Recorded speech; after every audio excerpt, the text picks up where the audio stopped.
Starting now, a brand new Masechta, Shnayim Eichsin Betalis, a brand new Masechta, Bava Metziah, a brand new Perek, Shnayim Eichsin.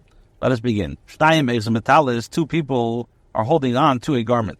Zeimrani Mitzasiah, Zeimrani Mitzasiah. This one, the first litigant says, I found it, and the second litigant says, I found it. Each one is claiming that he is the one who found the talis. Zaimer Kula Shali, Zaimer Kula Shali, and each one is saying that this is mine. So the halacha is that the first litigant has to take a oath that he does not have ownership less than half of it, and the second one takes an oath that he does not have ownership of less than half of it, and they divide it. Next case in the Mishnah, the first one says that it's mine, and the second guy says, you're right, half of it is yours, however, the other half of it is mine. So they both agree that half of the cloak belongs to them. Machlekes is in regards to only the other half. The halacha is that the one who says all it's mine, he has to make a shvua that he owes at least 3 parts, in other words, 3/4 of the garment. And the one who says half of this is mine, he makes a oath that he does not have ownership less than 1/4 of it, and then the first guy who says Kula Shali takes 3 parts of it, and the guy who says Chatzu Shali makes a shvua and takes 1/4 of it. Third case of the Mishnah, if 2 people were sitting in a riding position on the back of an animal, in other words, a donkey or a camel, or one was sitting in riding the position of the animal, and one was leading it by its halter. So the first guy says, this donkey is mine. And the guy, either riding or sitting, says Kula Shali. So the halacha is a yishavash in leba pakas mechetzia.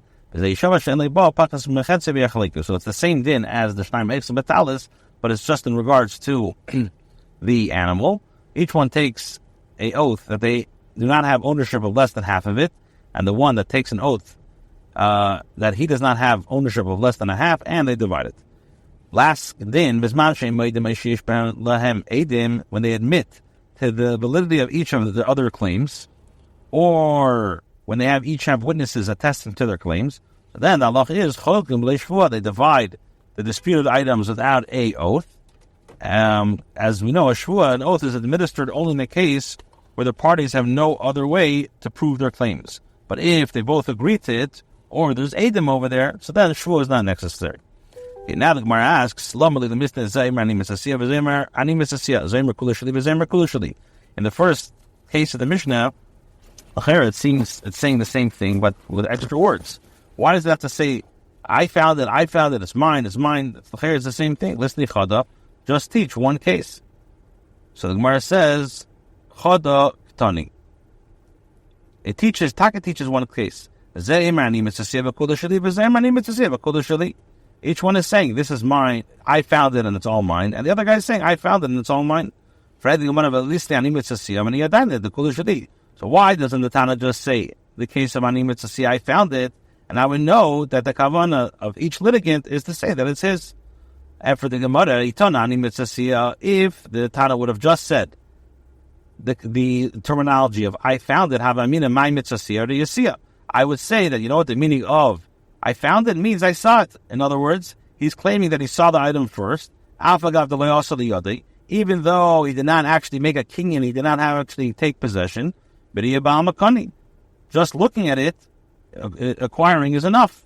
So since it would have been possible to think that it's an effective claim, the Tana therefore says, Tana Kula Shali. So therefore the Tana uses the expression of Kula Shali, all that is mine, to tell us that the B'riyah Loi Kani. To tell us that in actual looking, seeing is not Kaina. Okay, so now the Gemara says that Omi matzis my mitzasiah, but can I really think that the word mitziyah means that you just looked at it, you just saw it? But Rav Nai says that the pasuk of umutzasa and you found it means that it actually came into your possession. So when the Torah says the words "umitzasa," he found that refers exclusively to a situation where the item in the possession is of the founder. So I would never have a Hava meaning to say that mitzvah means riyah. So where it says in umitzasa dekra dasli de mashma. You're right. According to Torah phrase, and you found that indicates that it came into the possession. But you would say that the Tana used a language of the Mishnah, the way people speak. And once a person sees an item, he says, I found it. Even though it did not come into his possession, because he believes he acquired the item through the sight. Therefore, the Tana uses the expression of Kula Shali, all it's mine, to teach us that one does not acquire a lost item through just sight alone. So why not use the terminology of Kula Shali, and you don't need to have the word of Ani Mitzvah, I found it. After the Gemara, Tana Kula Shali, Avamina Ba'alma, the Ktani Mitzvah, Variya Ba'alma. Now, therefore, he teaches us, if the Tana would have just said Kula Shali, I would say that in general, when the Tana teaches the one claims, I found it, he means that the finder acquires item through mere sight. Tani Ani Mitzvah, so therefore the Tana teaches Ani Mitzvah, and then the other Tana Kula Shali, and then teaches it Kula Shali. The Mishnah Yatira Ashminan the Re'iyah Leikane, as because the extra expression teaches us that one does not acquire through sight alone. But can you say that it's really one case? Well, if you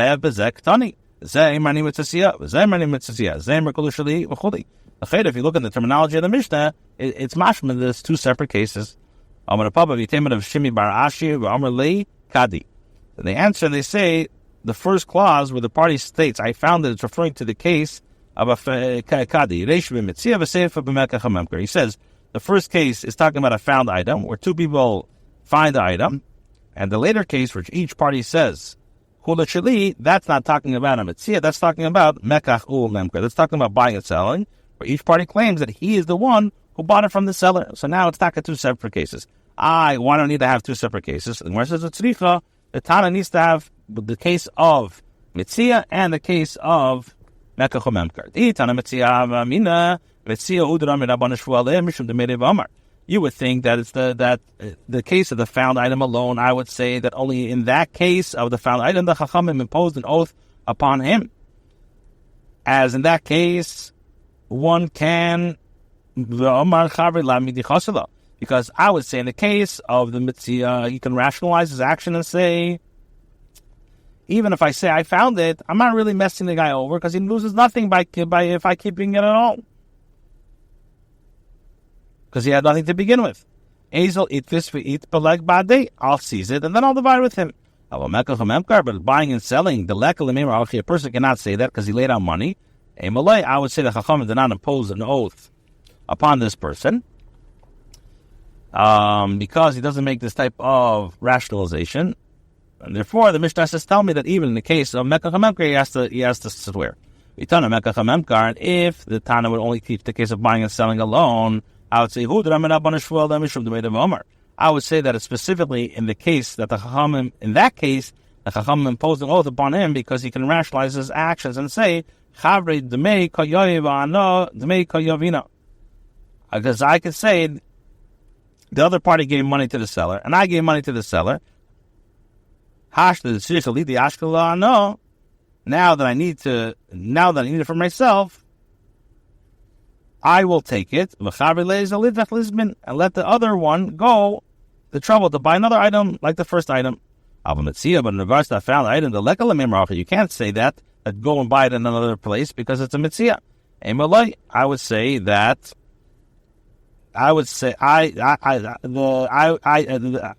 the Chacham did not suspect that he seized an item that did not belong to him, and therefore there's no need to impose a shvua kamash malan that therefore you need in both cases.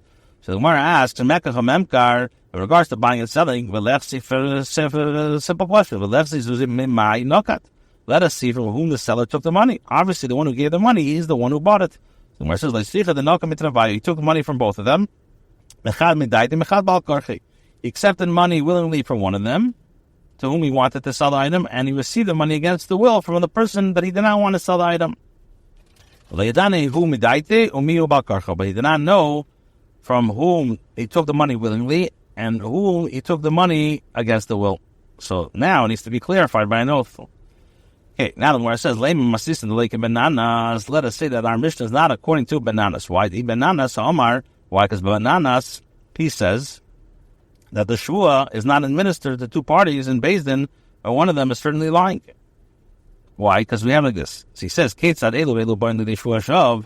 just to give a hakdama, it's stated in the Mishnah with regards to that case where a man said to his worker, go to the storekeeper and he will give you food instead of your salary. Sometime later, the laborer claimed that the storekeeper did not give him anything, while the storekeeper claimed he did. So the Chacham say the storekeeper and the laborer must take an oath to support their claim, and the employer has to pay. He gets messed over. And what does Banana say? Banana says, how can these people, in other words, the laborer and those people, the storekeeper, to come to take an oath in vain? Since one of them is definitely lying, the Chachamim would not impose the taking of an oath by definition must, because one of it's going to be false. Similarly, in the case of the Mishnah, since the found item is divided between the parties in any case, according to the opinion of Bananas, they should receive their portion without taking a shvua, because you have the problem of they're going to come to shvua shav. So where it says, "Afilu temen bananas," you could even say that our Mishnah goes in accordance to the opinion of Bananas. Hasam vada yigesh shvua shav. There, in the case of the laborer and the storekeeper, the oath is certainly taken in vain because somebody is lying. However, but here there is room to say that there is no oath taken in vain, because you could say that they are taking an oath truthfully and they lift the item together, and therefore each of them owns half, and they both, when they say that we get it, each one thinks that they got it first. Okay, so now the Gemara says, shall we say that the Mishnah is not in accordance with Sumchas?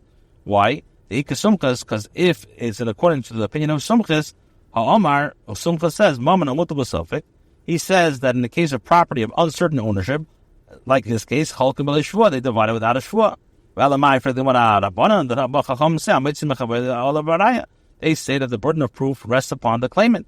In the case of the Mishnah, neither side offers proof. So the Cheda, it can't go not according to Sumchas, not according to the Chachamim. So my answer is, hi, my, what comparison? How can you compare it? If you say, granted, according to the Chachamim who hold that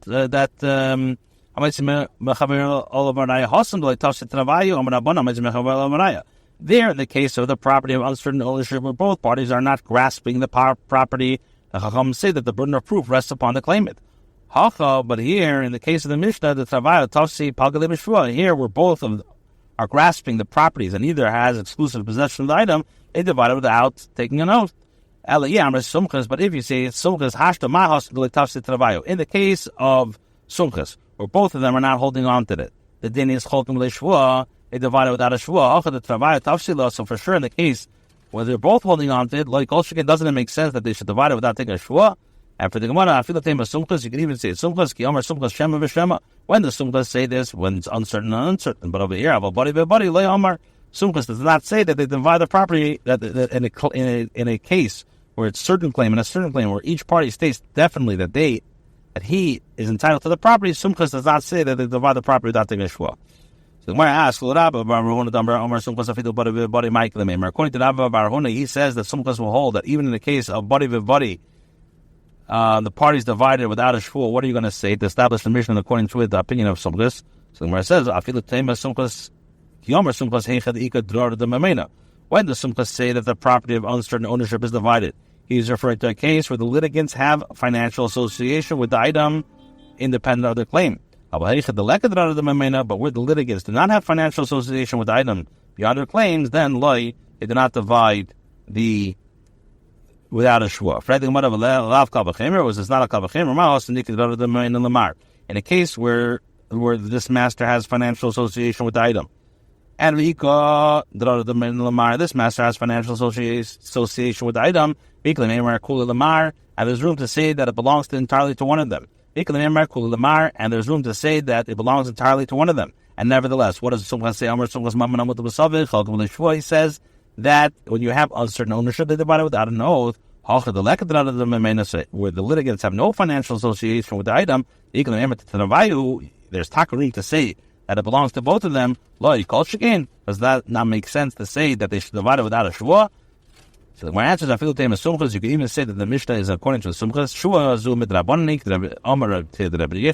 This shvua was instituted midrabanan. The shvua is the Karas of Chomim. Why? The